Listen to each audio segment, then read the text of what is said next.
Hello, everyone.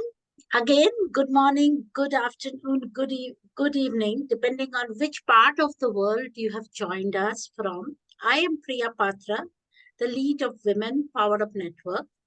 We also have Grace, our Africa region lead on this call. Grace. Hello, everyone. Thank you for joining us on this Africa event. I do hope you have a very, very, very fitting time with us. Thank you. Thank you, Grace. And I see Andrea already. She is here. So Andrea is our V mentor lead. Andrea. You're on mute, Andrea. Good morning, everyone. Good morning. Sorry. Yes, thanks so much for joining us. Okay, thank you.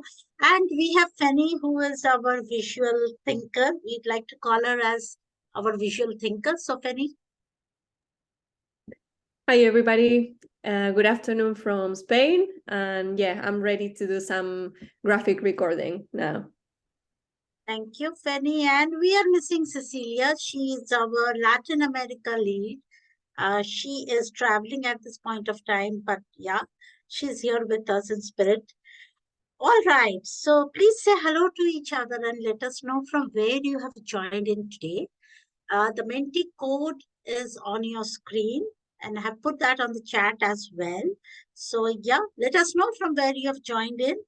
While you do that, there are some housekeeping rules which we like to iterate every time, each time, because we want to ensure that we are all here to celebrate women leadership. We are all speaking on our individual capacity. Our views expressed here do not in any way represent the organization that we work for. This meeting has been recorded, as you might have already guessed. And if you are uncomfortable in any ways, please feel free to hop off. Else, you are welcome to join our celebration. And before we move on to this exciting topic of the day, let me give you a small update or let me tell you a little more about our community. And this is our community, Women Power Up Network. And we are not a business, but a community with a purpose. We have women all across the globe, from all strata, all demographics, all cultures, I would say, around 863 women across the globe who have joined our community. Our vision is to empower with the right skill to transform the future. And at this point of time, we are just providing this platform to enhance our leadership qualities. We truly believe good enough is amazing.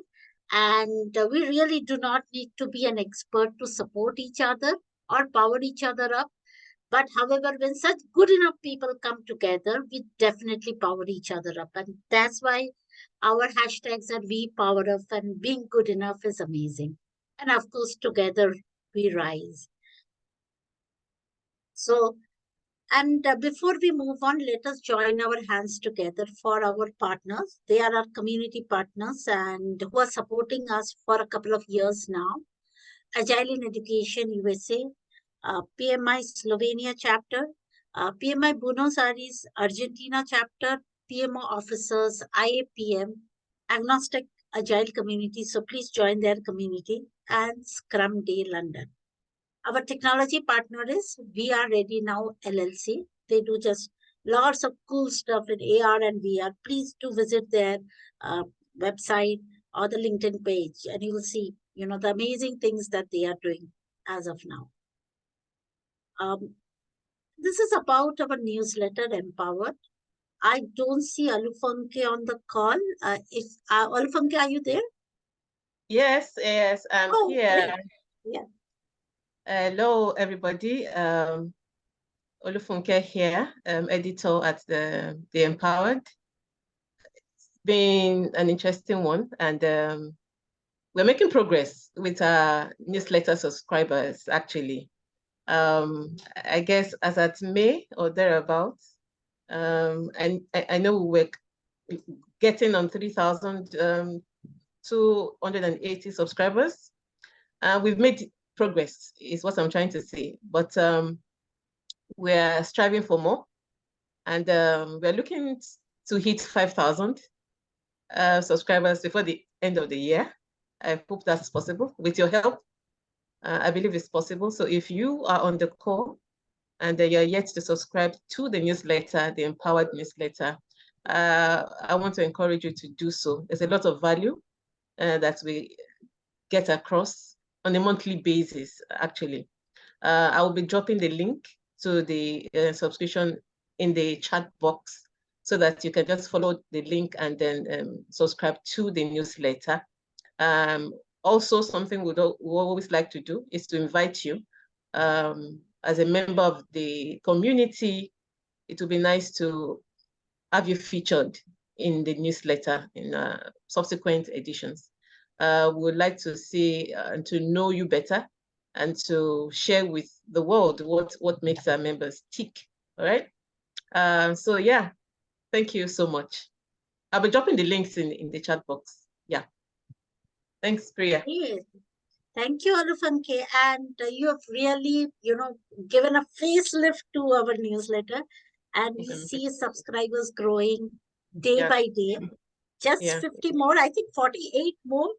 Now there are 448 more, 948 more to go to 5,000. Actually. Yeah.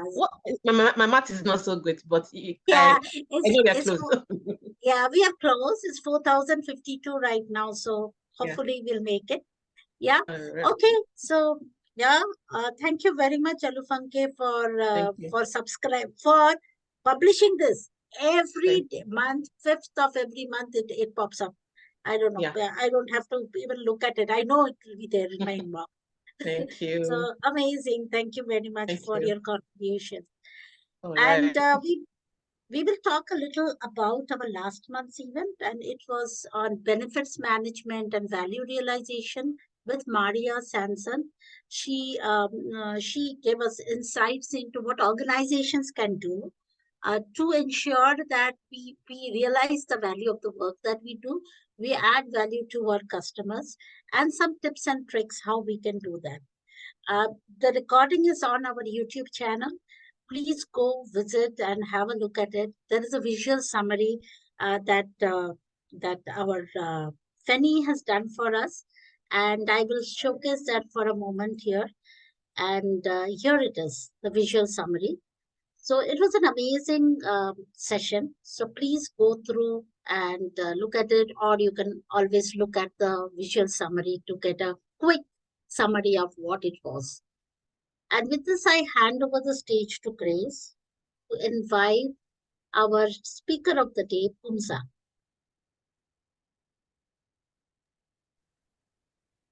Hi, everyone. Thank you once again for joining us. I'm speaking from Abuja, Nigeria, and I'm the region lead for Africa, Women PowerUP Africa.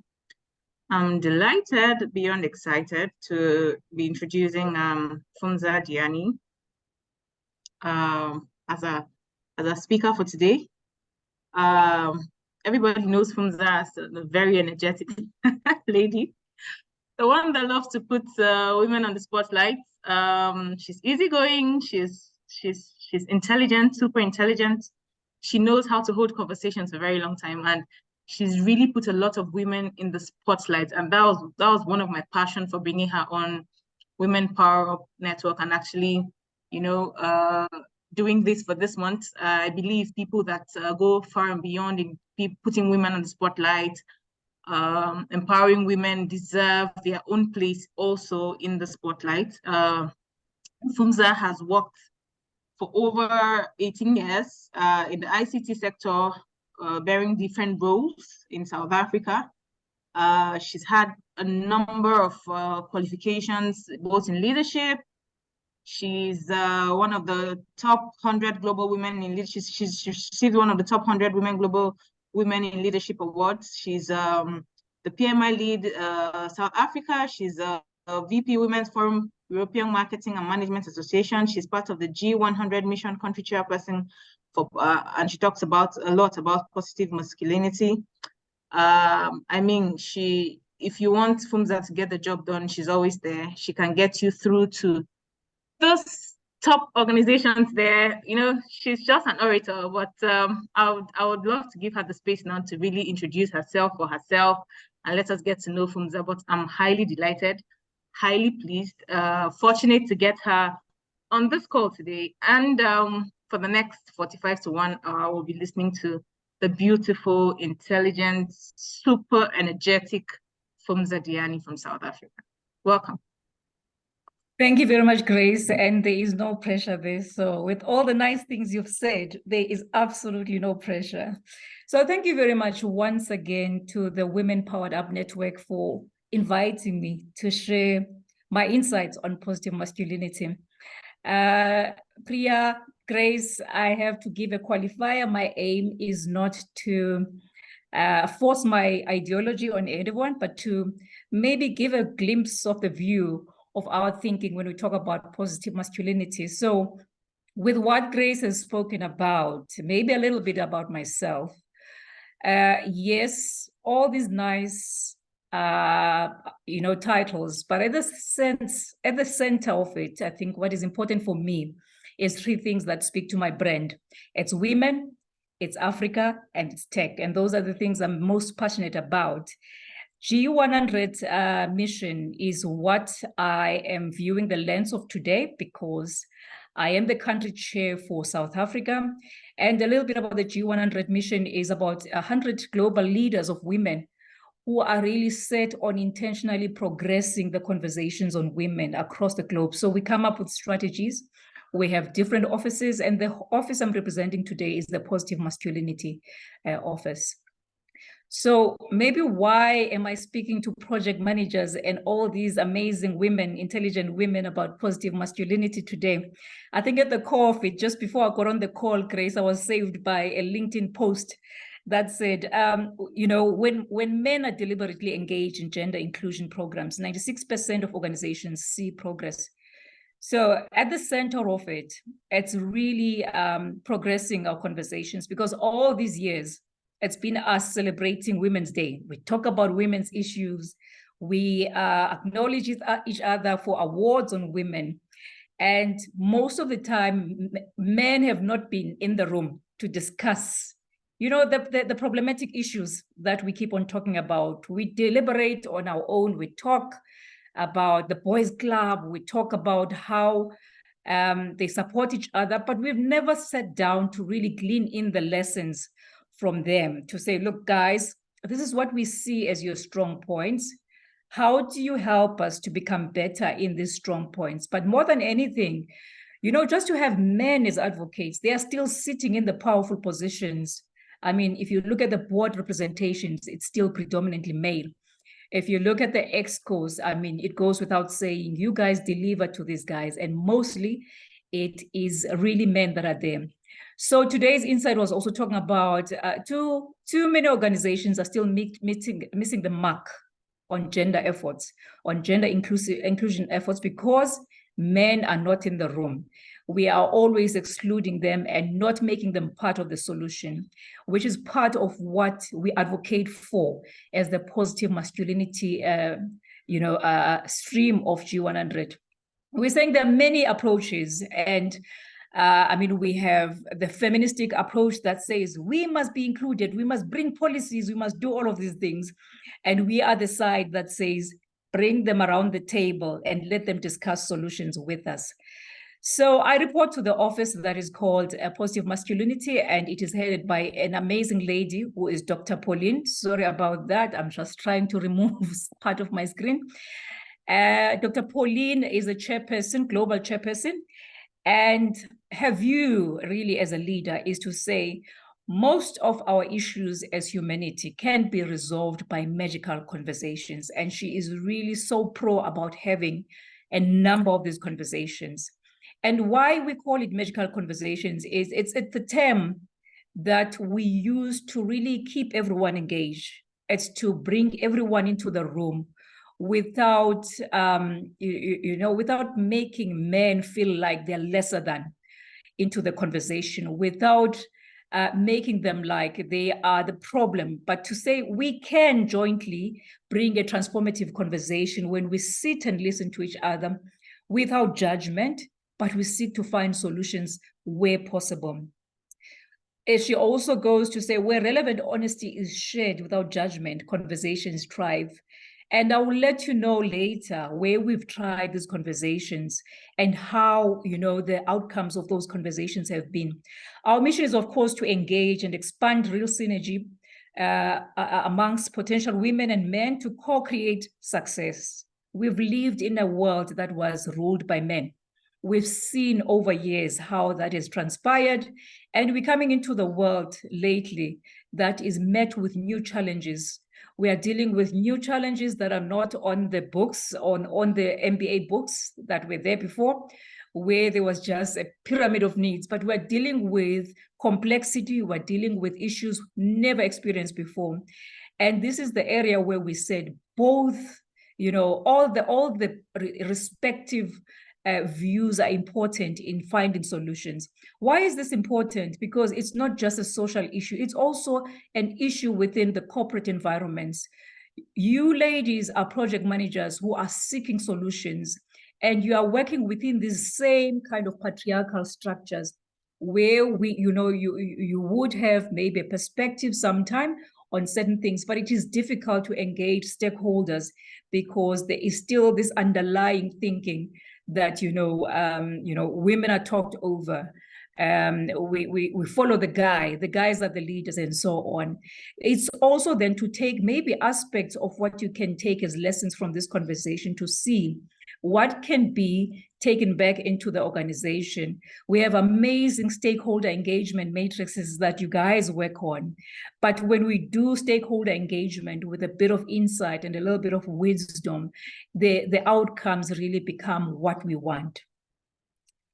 So out of the G100, of course, the construct is to have women in all of the countries and to have a total of about 100 women under the positive masculinity. So this is an open invite for any of the women who are really seeking and seeing positive masculinity as one of the avenues for us achieving gender equality to really consider and say, we need this message really being shared across the globe. And I'll talk to you about what it entails. Currently, this is how our representation is. And you will see that there is an inclusion of men in the structure. We have women in all these countries, but we also have infused a structure of what we call as the denim men structure, where we are inviting wise men who we see are driving the conversation of equality. But these are also men who are in businesses, who have led organizations, and we use this platform to achieve the mission, of course, of authentic harmony, where we're inviting them because they're influencers where they are. And they're also sounding board, because when we talk amongst each other, we don't see the entire problem. But when we get to see the perspective of men, we get to also solve better, because at least we're solving the problem at the core. These men have also become amazing advocates and activists for women, and they infiltrate the organizations they are. And sometimes also what works best is, oftentimes when you're engaging with men and you're a woman, they hardly hear you. They close at the point where they just see you're a woman and you cannot reach them beyond that. But we found that when a man reaches them, and talks to them in a sort of a brotherly mode, but also for the younger ones, as sort of a mentor, as sort of a leader, the message seems to land differently. I'll take you through an example of what I've applied in a corporate organization and how it worked out because we had men included in the conversation. And they also become our advocates, our allies. They are also the type of advocates when it comes to promotion time. They raise the conversations of inclusion, and they don't sit around the table whilst they see perpetuity of the issue of inequality. What makes this interesting and why we think we're also on the right track is in one of the meetings that were held by UN Women, as well as the UN United Nations Population Fund, just after the end of the period of COVID, there was a lot of reports about how violence against women escalated during the time of COVID. And it was really a challenge that women were trying to solve. And there was a collective effort from both the UN Women as well as a UNFPA, where there was the realization that promoting positive forms of masculinity is a key element of the joint efforts of UN agencies, because the men are the perpetrators of violence, are the main perpetrators of violence against women, and we therefore need to have them around the table as part of the solution. You also had some of the fantastic kind of, feedback that was coming from women, particularly Beatrice Mutali, who is the UNFPA Deputy Regional Director, who said evidence shows that men and boys are the main perpetrators of violence against women. It is critical to engage them meaningfully, promoting gender equitable norms, behaviors, and attitudes starting at a very young age. So I think this then reinforces our message that is starting to say, beyond just engaging ourselves, let us have a collective, not only old men, but also start creating a new cycle of men at a younger age, where they start also being taught around gender equality. And it's also a culture that we start infusing with them. Why are we saying this? And I've received a lot of flashback from women where we're saying, why are we leaving it in women's hands to always do the effort, to make the effort?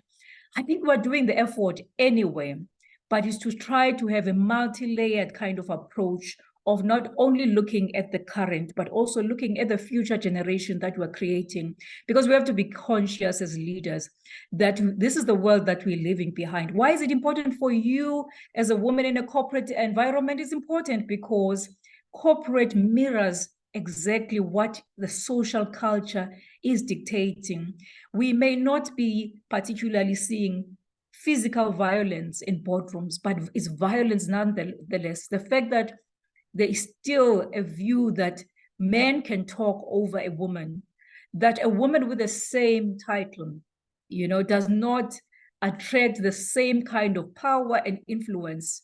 And it's not necessarily that we're looking for power, but at least the authority as a man is because it is exactly that. The very same violence that you are a woman, you have a title, but you are a woman nonetheless, and therefore I do not give you attention. So it may not be physical, but there are still, many reported instances of, sexual abuse at work, and I mean, like I said, beyond the physical one, just that the disrespect that is coming still from men, the bypassing you and talking to your leader, and all of those things that we still echo as challenges as women. So what is this positive masculinity that we're talking about? And I portray this at least as showing a figure that is known across the board and accepted by many as embodying the positive masculinity.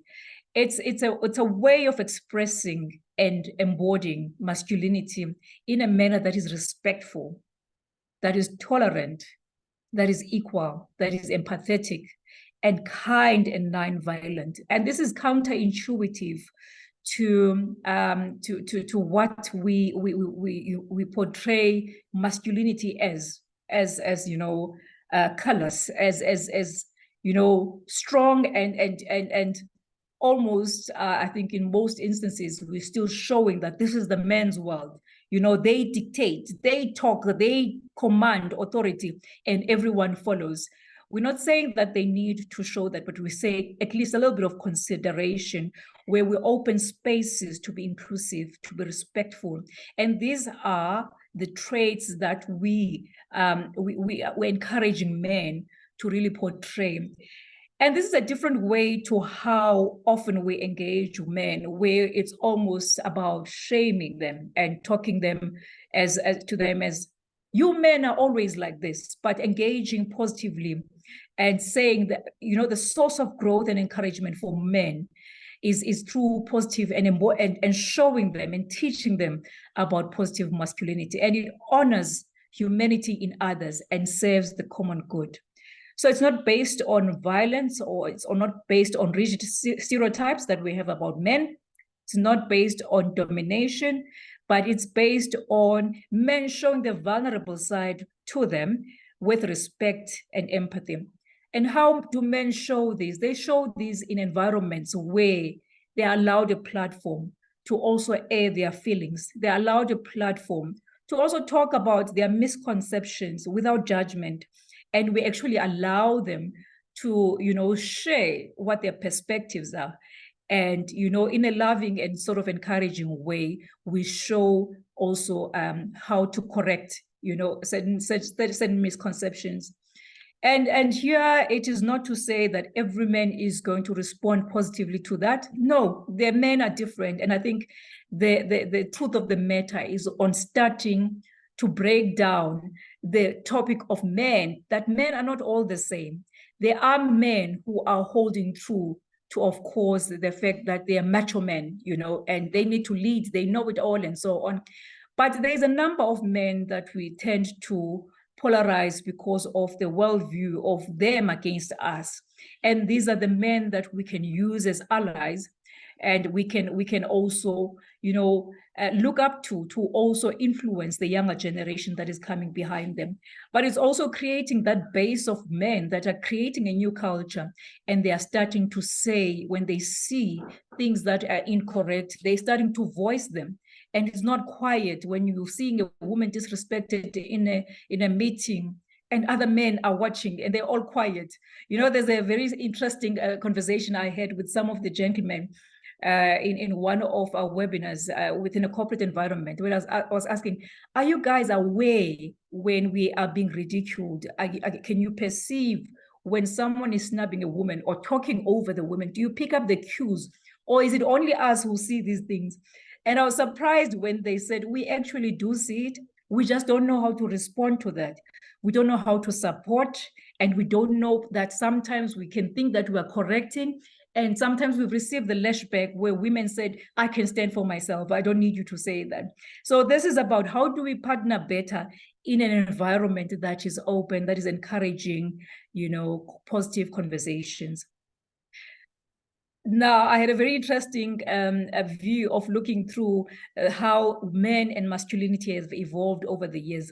And if you can see the picture, it may not be the best description of, and the intention is not to offend any man, but it just depicts the fact that there's been a whole lot of civilization throughout humanity, where we've moved from the era of the cavemen into the corporate structure now, where we have men who are, evolved in the corporate environments, and I just forget the name that we call them, where men are also taking care of themselves, and the view is that they shifted from their thinking.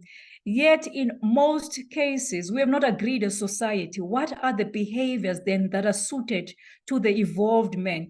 And you get a disparity of men that are still behaving, and I will name the issues of, that are still a current challenge, the issues of rape of women and violence against women as reflective of the primitive men that is on the far left.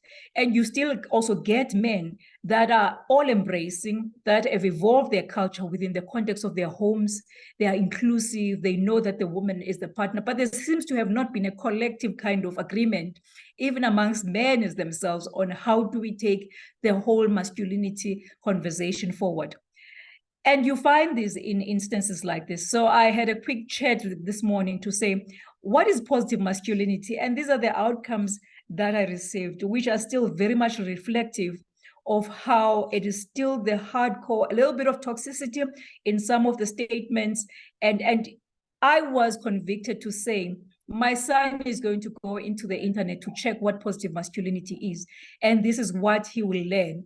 Meaning that there's a whole lot of effort that we also, as mothers of sons, but also women in the communities, have to play in really changing the cycle. So there was one that was talking about 5 ways to unleash your masculinity. And this was under the definition of positive masculinity. And the 5 ways had nothing to do with positive masculinity, by the way. And the ones that are still like, the boys one, when achieving your goal, it is more important than partying. Welcome to the 1% club. still me about me, right? It's a positive thing, but it's still about me achieving the 1% club. And losers focus on winners, winners focus on winning. Still very much oriented about the singular, the me as a man, and driving all of these things. And the other one saying, man, your education, career, and money will never wake up one day and decide to leave you. You can almost see the subtle connotation there, that there's a subtle war between, male and female, that is actually the female that is implied, that will walk out and leave. Okay, and yes, in those rare circumstances where both are male partners, it may be implied in that. But if you're looking at what we still have as symbolisms of unity, still very much leaning on the behaviors that are still toxic. They're still very much about driving the agenda of me as a man. The evolution of femininity as well, because I had to contrast the conversation and say, look at the other. And it's most embodied by the fashion, of course, of the time, where you see the woman was like a little bit of a doll with this gown that, she could only sit and have tea and have cups of tea on, and she couldn't really function. And you see how the fashion changed over time, when she's had to be a little bit more functional, a little bit more engaged in society. And now the last one, where she is also part of the, the organizations, and she has to be a leader. And you see how the clothing structure is changing and starting to lean towards more the male type of a role model, which is also talking to how also in this journey towards inclusion, we need to be mindful of the things that we don't need to lose about our femininity, because there is a reason why we need a balanced world, because we have a different way of looking at things. When they're creating products, they need a female perspective, because we're creating female. We don't need females that are products. So what we do not want is a world where you have both toxic masculinity and toxic femininity, purely because we have a male who has been the one going to war, with one bringing the bacon, and he doesn't see the need for a woman in the boardroom. And therefore, it's subtle, but your point, we don't hear it until you don't.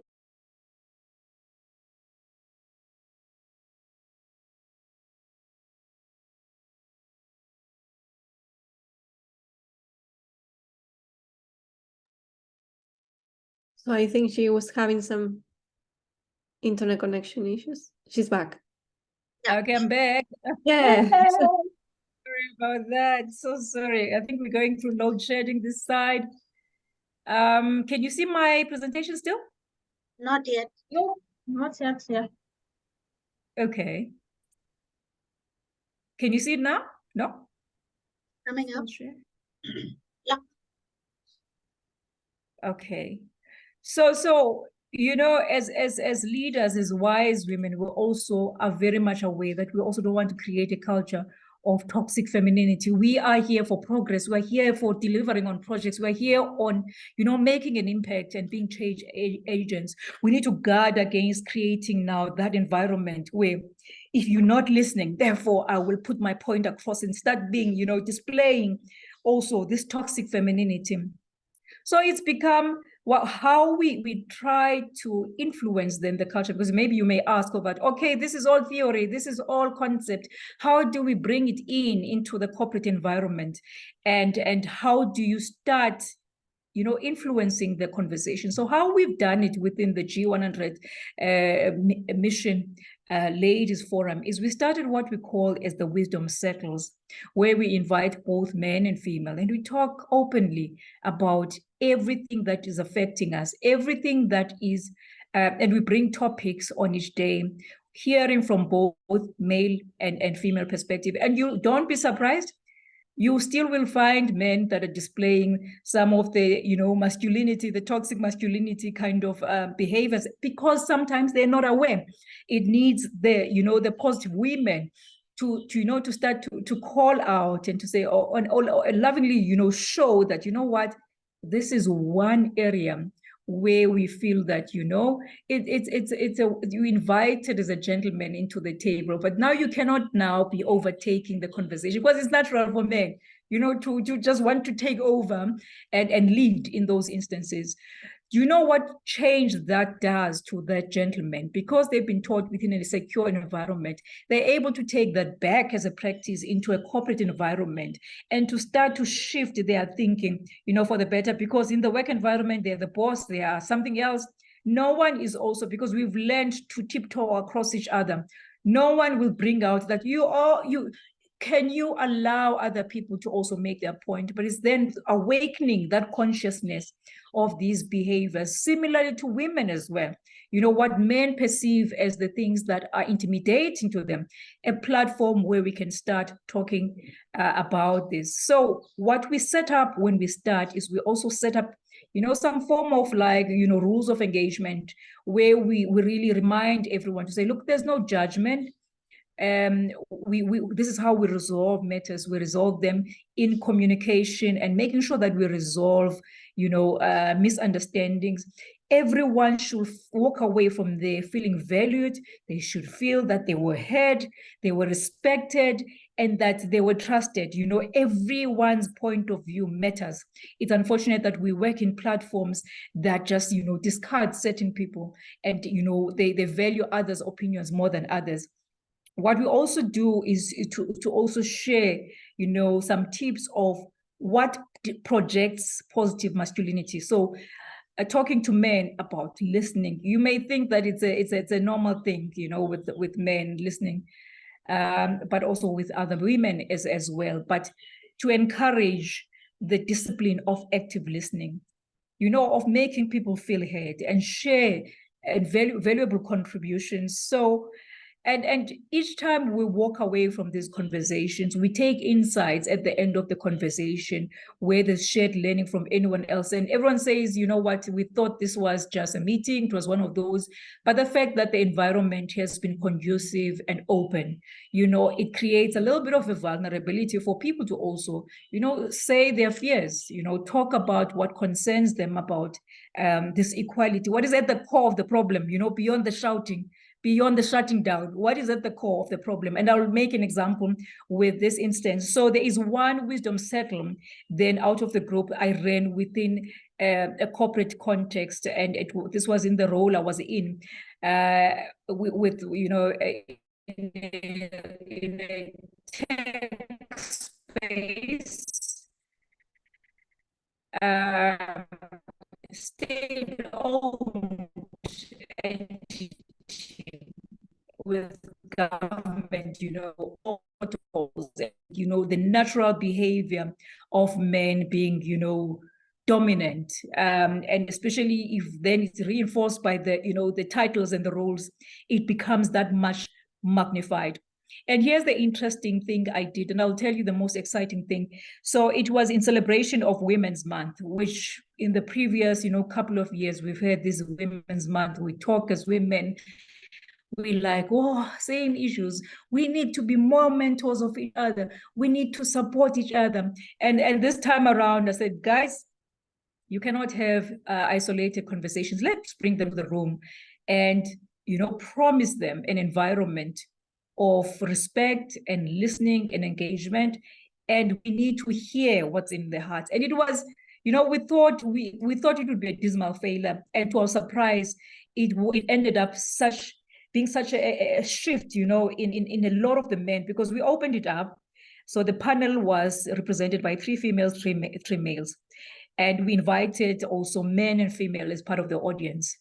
And we had a chairperson of the Social and Ethics Committee, who was, it was a gentleman I had seen really displaying positive masculinity in a way of how he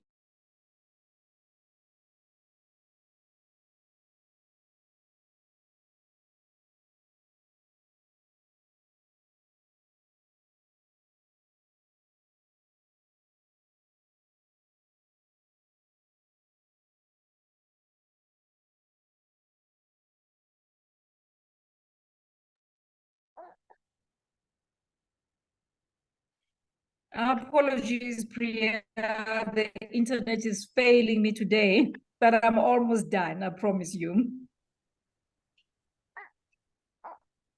We love you, Fantastic. Sain. So, so in this context, we sorry. So in this context, the chairperson was a very amazing guy, Priyam and Grace. A guy who really stood up for women and was heading up the social and ethics committee. And you can see when men run these influential roles, they can really bring about change, because this guy, when we made those reports about, you know, inclusion of businesses that are female-led inclusion, he would really question these things and ask to the core that he's not looking for beautiful reports, but looking for real change to be effected. He was part of the panel, and he shared some very interesting insights where he shared that, very clear to all of them, that they needed to marry women who were, you know, hardworking women. You know, this is it's a cultural kind of thing, that the mothers are expecting us that you are a boss at work, but when you come and you're a daughter-in-law, you need to be hardworking, you need to be, you know, uplifting the family, you need to be doing all of those things. We call them makoti in South Africa, but it's the daughter-in-law coming and becoming part of the family. And he said, you know what, I was the last to get married. And my brothers all got married, and they brought these hardworking women who were like really pillars to my mom, and my mom really loved them. And he said, when I was about to marry, I went to see my mom, and I said, Mom, it is so unfortunate that the woman I'm about to marry, she is nowhere near to the, you know, profile that you want. She is a lawyer. She's a very good lawyer at it. And she is quite a senior in a job environment. I see her as a partner. And to that effect, it means all of these prerequisites that are yours are not mine, because I'm looking for someone to spend my life with and to build a family with. And unfortunately, I'm going to have to disappoint you with this one, because I will marry this one. And the mother-in-law, of course, was in shock. And I think she didn't think that the guy would follow through. But indeed, he got married to this woman, and he brought her with so much support into the family that he would protect her. You know, when there were family functions and there was an expectation of this woman working, he would really protect this woman. And it was such a taboo thing, you know, to the rest of the audience who were listening as guys, because they were like, huh? We didn't know that you could actually influence culture to that effect, because, you know, what the mother says is what is like the rule in all families, in cultural families. So you can see in this context how when men are great allies, they are quite also instrumental in changing the social as well as the corporate culture. Because within the corporate culture context as well, he displayed those leadership qualities when he spoke to the women around the table. You know, he expected excellence, but he did not take away anything from the women. He put the women as part on the same par as men. What he said, though, concerned me, because he said, look, as much as I see myself as forward thinking and also, you know, being a great ally and you know, advocate for women, I still get concerned when there's an instance of a man that has raped a woman, that has killed a woman. You know, we have these marches of women standing outside court environments with placards that are saying, men are dogs. Men are, you must kill all men. And he says, I find myself very conflicted, because I feel that I'm standing the cause of supporting women. So I think it brings to our conscience also as women that there are men that tend to feel vilified as well as disempowered somehow by how we ostracize and we see things, we polarize, you know, the view of men as well as women is us against them, but not seeing that men are also, we have men that are part of the allyship and can be part of our cause for driving forward equality. There are men who want to see change. We could, within the same kind of panel, we also had a gentleman that said, I have daughters, you know, I have daughters, And I worry about the world that they're coming into with all this perpetuation of patriarchy and all this perpetuation of a dominance of male. Yes, he should have seen this earlier, right? And not in the context where he has daughters now. But you know what? Experience also opens our eyes. And sometimes it takes us being thrown into these environments to do that. So what am I saying to you, ladies? What I'm saying to you is, let's see where we can harness some of these displayed characteristics. And when we're talking about equality, when we're talking about lobbying, we include these gentlemen that we see as driving our cause within the corporate environment. Sorry. Okay. Okay, and I think that what is important, and I'm about to get to the end, we are all responsible for the energy we bring into the room. So I told you about a little bit of my background. So my background has been, I was brought up by a single mother, not single, but divorced. And divorced, and a very powerful woman, because she went back home.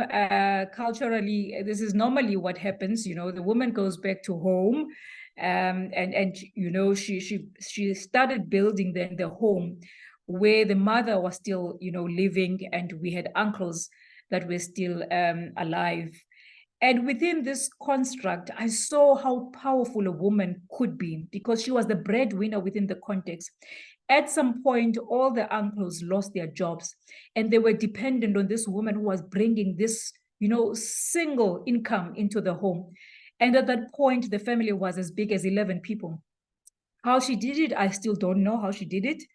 But to me, that was a show of just how powerful a woman can be, that the woman is able, that the woman can do anything that men can do in a way, especially when it comes to, you know, running a social structure, to provision, and to all of those things. So you can imagine then what that made of Phumza. Phumza was a very strong character. In a corporate setting, Phumza came in as, the person that would take on, arguments with men, and take on, because there was that set belief. I did not have that thing of like, okay, men are seen to be superior to others or what. I did not have that. I came up from a context where a woman could do exactly what the men could do. And with time, that saved me from, growing up the career ladder and going up, because I could, pull resources, I could do things happen. But there's a time where it gets to a level where you need now to apply a lot more leadership. You need to also influence your peers, who tended to be, in most instances, men. And the conversation cannot be about proving that I'm better than you, but it's also more about lobbying the allies, seeing things together, but also feeling that you are building and leading together. Meaning that there had to be a shift also in my approach in the corporate context, and really seeing men in a same way of saying, look, they are not enemies, but there are people that can see the same kind of things that you see at times, but also can be allies to us. What also was a very positive reinforcement for me was within this context of my mother having uncles. There were a couple that were, typical location, males, they're about, complaining, there's this, there's that, and, complaining about this woman who's really bringing the food on the table for them. But there was one male icon for me, who was my older uncle, who really was a positive reinforcer for my life, because he also taught me a lot of things from a young age. He was the positive influence in my life, who told me, Phumza, you can do anything. When it came to, teaching me maths, teaching things, and saying, look, you can be a number one position. And it was amazing how positively he influenced my life, to an extent that I really had no fear of anything or throwing myself into anything, and had no fear that came naturally to some, that you cannot engage with men or whatever, because he gave me that enforcement. Now imagine bringing that influence into today's kind of cycle and structure, where we enforcing the positive masculinity to men. So what becomes much more important is Phumza, in some of these instances, became, as much as she was, had all these attributes of strength and zeal and drive, there were times where she displayed toxic masculinity, because everything that was starting to be a misunderstanding between male and female, was drawn into a war of male-female, therefore had to support the women and so on. And we have that responsibility of always knowing when we get into the room, we carry our own energy. So when I get into an organization and I'm a female that is toxic, it means that I perpetuate the toxic femininity within that organization. But also the awareness of me, Pumza being aware of her background, her wounds, it makes her also a wise kind of leader who knows that, okay, these are your triggers. Your triggers are when a man responds in a certain way, therefore you're ready to fight. So we are responsible for the energy that we carry, and we need to be mindful of every setup that we introduce ourselves into. But the second part is also, we have a joint responsibility for the world we want to create. I mean, if you're looking at what we're dealing with universally as women, as males, we're dealing with a lot of issues that we have no control over. When there is issues of climate change and there's natural disasters, there's no male or female, there's humanity that needs to solve situations, that needs to solve, solve the problems of what we created on the earth. So we both need the both mindsets, and there's no, there's no male, female, or any other kind of definition of how we define ourselves, but there is humanity that needs to address the challenges that we are facing from nature. The last part is also that we are responsible for the type of world that we're leaving our children behind, what we're leaving, what are we handing over to our children?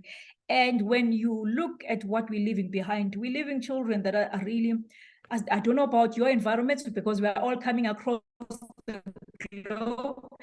I can speak for South Africa, where I'm coming from, and I can speak to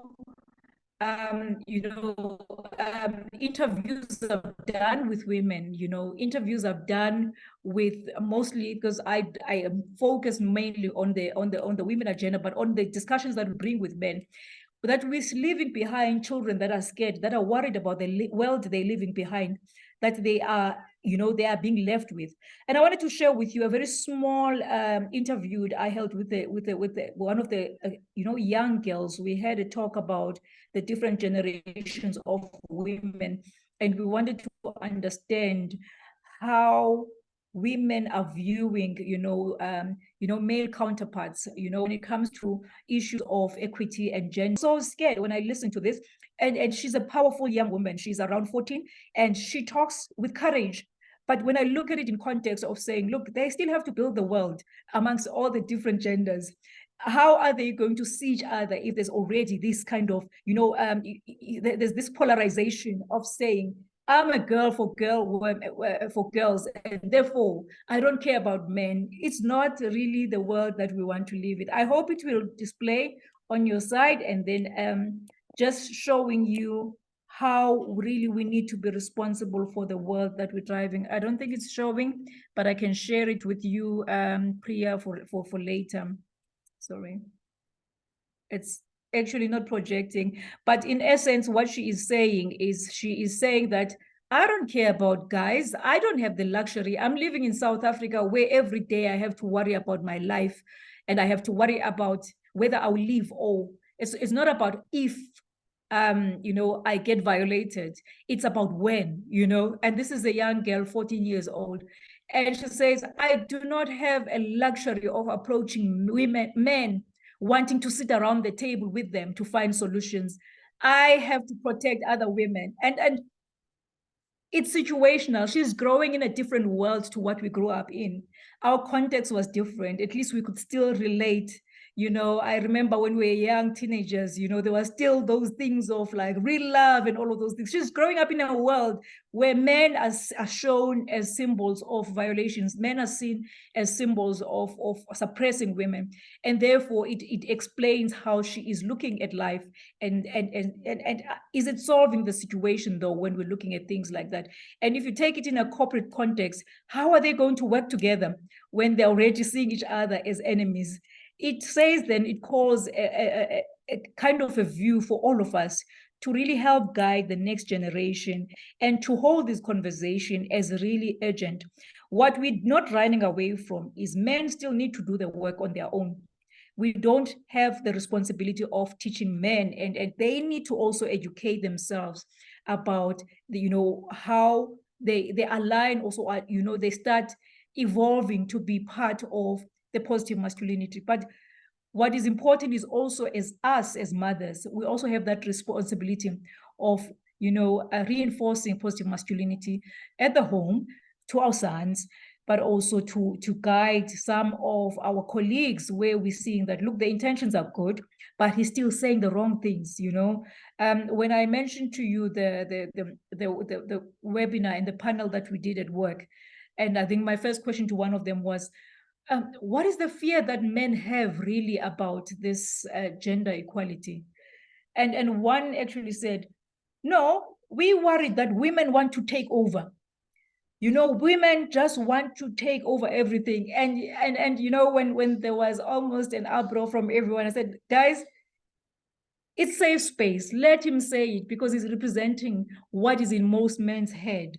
And we need to really correct and say, colleague, really, in all fairness, if women in this industry are about 11%, taking over is really a far cry. It's going to take us forever to get to a takeover. But what in essence we're saying is, we need a representation in every environment that is equitable to how our population and the demographics are structured. That's all we're looking for. Have space enough to include, and not always have this view that, certain areas are only limited to male and all of that. What we also then are responsible for as women is to also, question some of the stereotypes and also correct some of the stereotypes. The mention that I made of an example where we say men are dogs, we are responsible as women also to other women to also question further when we say statements like this, because we have brothers, we have husbands, we have sons that we do not want to be referred to as dogs, and we really need to probe further when we say these things, that are all men dogs. And also when they're also saying this is a man's world, is it really a man's world? Because we're all co-creating and we're part of the co-creation. The fact that we have been taking care of the home, but also the work environment, means that we have been putting the mileage in also creating this world. So in essence, Priya, I think today is really about planting the seed of saying, look, let's share the message of positive masculinity, and not limit it to social environment, but also understand the same culture that is in the corporate is what is perpetuated by our, the culture back at home, the social culture, and it is mirrored in the corporate environment. So thank you very much, ladies and gentlemen, for listening. I hope it has triggered some thought, and yeah, thank you so much. Thank you, Pumsa. And I will share my screen again. And this is Grace. Over to you. Are you there, Grace? Yeah, I'm here. Thank you so much, Pumsa. It was really empowering listening to you, the storytelling as well. The efforts your organization have put in place to help empower women and get men at the table to really discuss issues that pertain to women empowerment, violence against women, and more. We hope to see you more in the future, and hope your work really gains more traction, and the world gets to hear that women need to be empowered, they need to be protected against violence and more. And so we are delighted, we are happy, we've learned so much. I'm sure questions will be coming up after this. I'll be willing to hear. I think I have a couple of mine. So we'll be presenting to you this certificate of appreciation for actually honoring us and coming to enlighten and educate us on this topic of utmost importance at this time in world history. So from Women Power Up, all of us here, we present to you a certificate of appreciation in recognition of the expertise shared with our delegates at this event, Positive Masculinity, on the 7th of October, 2023. So thank you, Famza. We love you. Thank you very much, Grace. Thank you very much, everyone. Thanks for listening. Thank you. And now we will hand over the stage to our Feni. Penny, over to you. Yes, okay. Share my screen. I think so I can share mine unless you stop sharing the certificate. That's what it says here. Oh, okay. I will stop sharing. It does, yeah, now. Okay, let me check.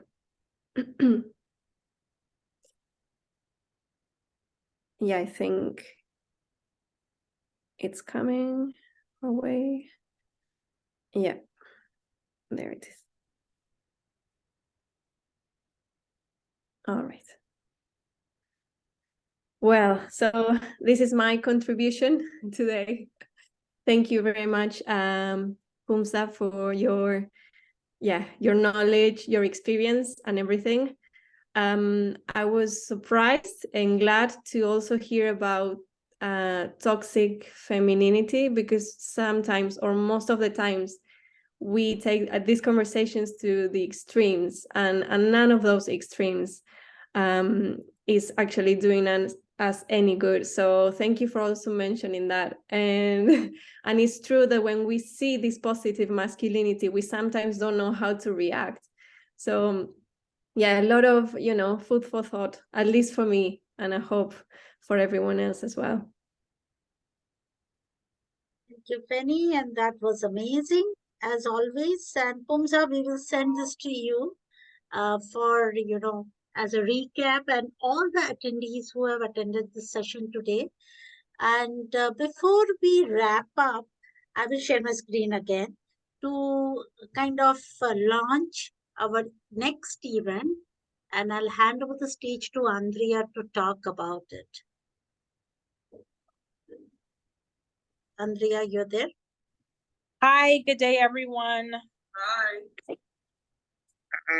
I am joining you from my cell phone, so I hope you can see me and hear me very well. So I'm very pleased to announce our upcoming session for We Mentor. It is going to be with Lakshmi Rameshan and her husband Kamal Kalra, and they're talking about finding balance. And I know we all have very hectic schedules as working professional women, and we all need to know how to have that balance in life, how to manage that work-life balance, and also all the other extracurricular stuff that goes on in our lives. And I know for me personally, I could really benefit from this session because I'm like a juggler sometimes. I'm juggling all these different things at once. So I encourage you to sign up for our upcoming We Mentor session. It's going to be very informative, very inspiring, and very practical, so that you can be the best versions of yourselves and find out how you can avoid feeling those feelings of stressfulness and being overwhelmed, and avoid burnout, because we have a lot of talk in our community about persons doing so much and wanting to be so accessible, but then they encounter burnout. So we have to be able to find that happy balance. And this session is going to do that just for you, to show you how this can be achieved. So I hope that you will register and join us, and we will start promoting this event as of today, right, Priya? Yeah, we will. Okay. So thank you. Hope to see you on the 11th of November. All right. Thank you very much, Andrea. And with that, I would like to, invite everyone who's there on the call. If you have an interesting story, do let us know. We are always looking for interesting experience and interesting stories. Do scan the QR code on your screen that you see now, or, look at the chat window, and there is a link to a form where you can submit your idea, and we will invite you on the stage to share your experience. And with this, thank you very much. We will wrap up this event for this month. And don't forget to take the feedback. The link is already there on the chat window, and let us know what do you think about this event. With this, I think we can do a group picture. Everyone, if you can open up your cameras. Is that possible? Whoever can, yeah. I thought we were going to ask some questions. If Yes, anyone has yes, questions yes. for Funza, Sure, let's sure. speak Yeah, to we that. should. If anyone has any questions, yes, while people are opening up their cameras. Yeah. Whoever can. Any questions? Hello, Fumza. Hello, Priya. Hello, everyone. So this is Funke on the call, and just listening to Fuma, Fumza, I beg your pardon. It's a very sobering for me, just from the standpoint of the realization that the world has been at this same matter forever. We've been at this forever. And it's encouraging, though, with what practical steps that the likes of G100 and FUMZA and the entire team are taking to just contribute their own quota to shifting the situation.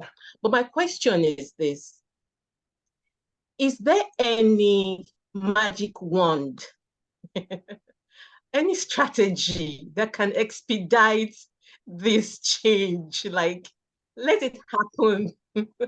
Like yesterday, because she did highlight a lot of things, which we are all familiar with. In Nigeria, for example,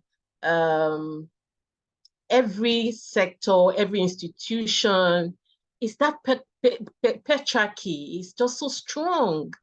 So yeah, Fumza, I don't know what you have to say. How do we expedite this movement to create change like yesterday? We appreciate what you're doing, and I wish we could replicate this faster than, than possible. I don't know. Thank you very much. Thank you very much, Funke. Funke, I wish I owned the magic wand because I would want it too, because I am so ready to see this, because it's tiresome really to come back every year talking about the same thing. But I think the approach of really positive masculinity is, there are many approaches that we need, and all at multiple different levels. It's been culture, it's been entrenched in our culture, it's our background, it's in everything, it's in our evolution that women have had to be in the kitchen, and all of a sudden they are taking up spaces. So imagine the human DNA is saying that you need to be lesser than, because that's what is informing all of us, the historic background, you see, and that is what we need to get to the core of. And I think our attempt of trying to shift now, even the perspectives of men, is these are still the holders of patriarchy, they are still the holders of tradition, they are still the ones who are perpetuating. So to shift anything, we really have to speak to their hearts, because they are still talking to boys.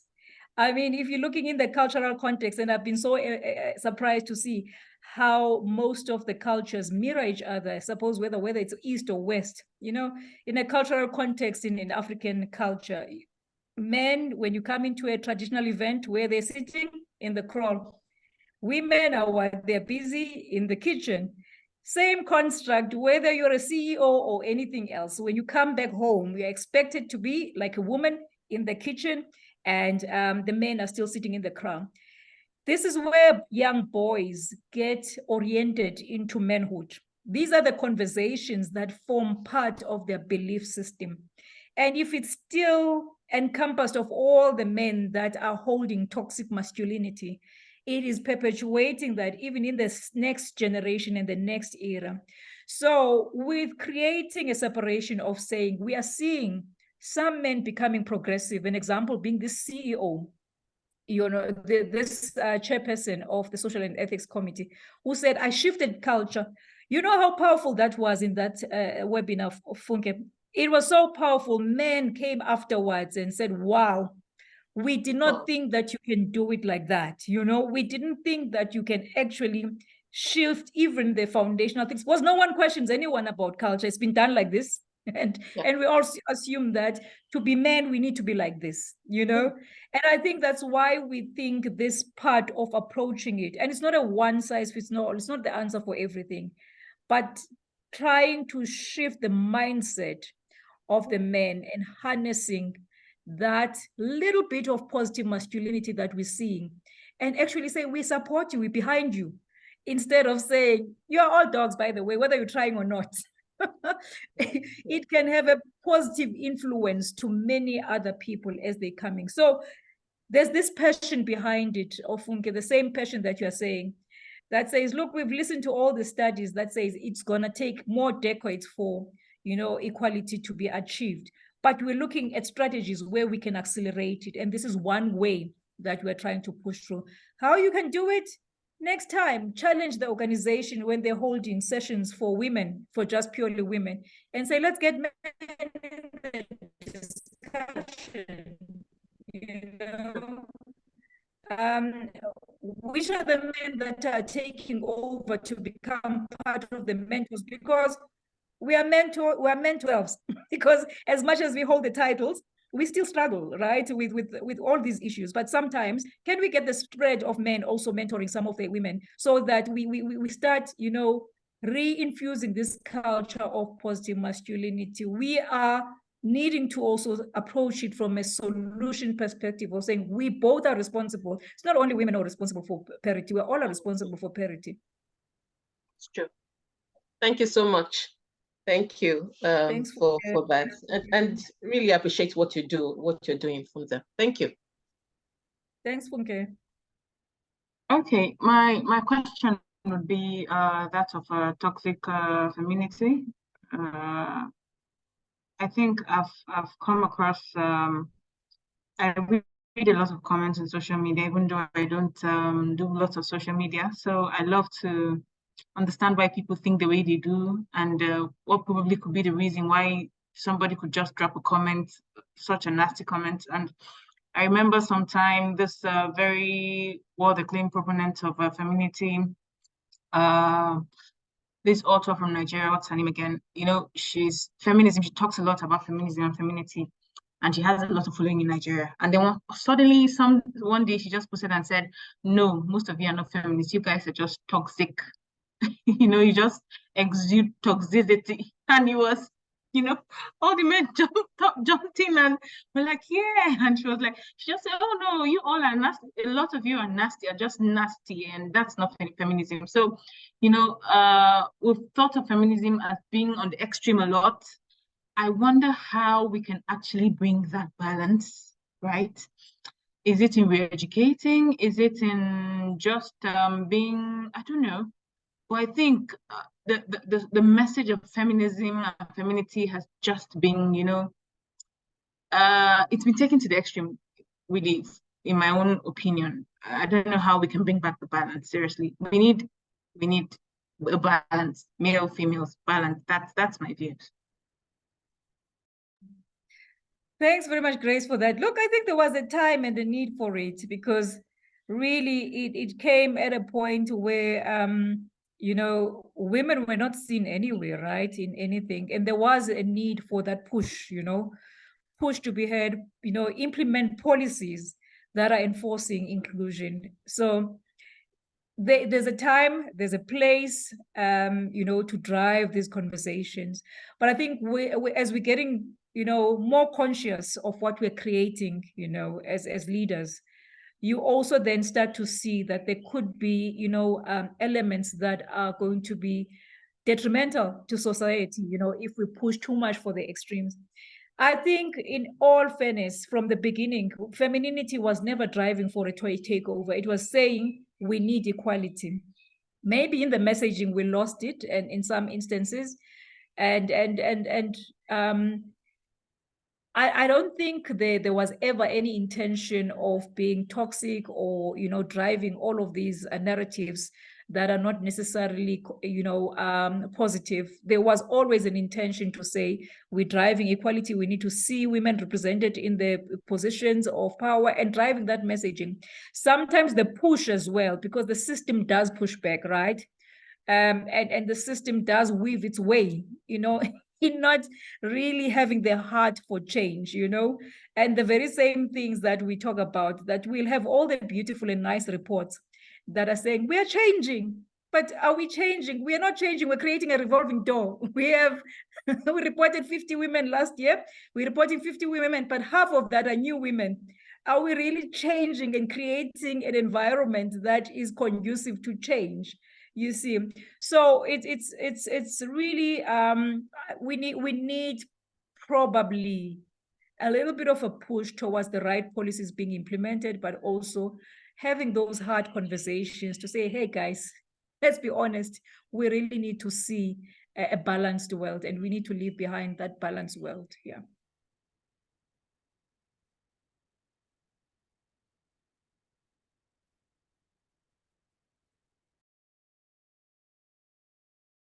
Thank you, Famza. Thank you. Thank you. Okay, Priya. Okay. So, all right. So, I don't see any other question on the chat. So, I think it's time to wrap up. I've taken this picture as well. So, thank you, Pumza, for sharing such a unique perspective towards diversity, equity, and inclusion. I've never thought of it in this way.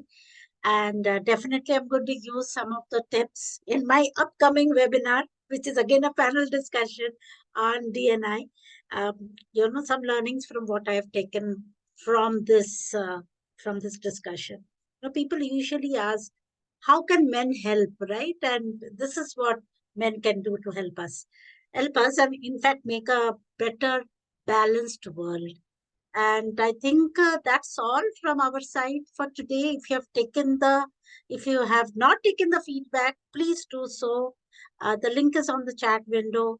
We are always looking for stories. Yes, please do submit your ideas, stories for our upcoming events. We will invite you and we'll give this platform to share it across. And with this, thank you everyone for joining in. We will meet again on November 11th. Is that so? Yeah. We'll meet again on November 11th on finding your balance again. I'm sure it will be an exciting session as well. Till then, stay safe, stay healthy, and see you soon. Bye-bye. And happy birthday to Marjana. Happy birthday to Marjana. Happy birthday, Mariana. Bye. Thank you all. Where's Thank the you. cake? This is so nice of you. The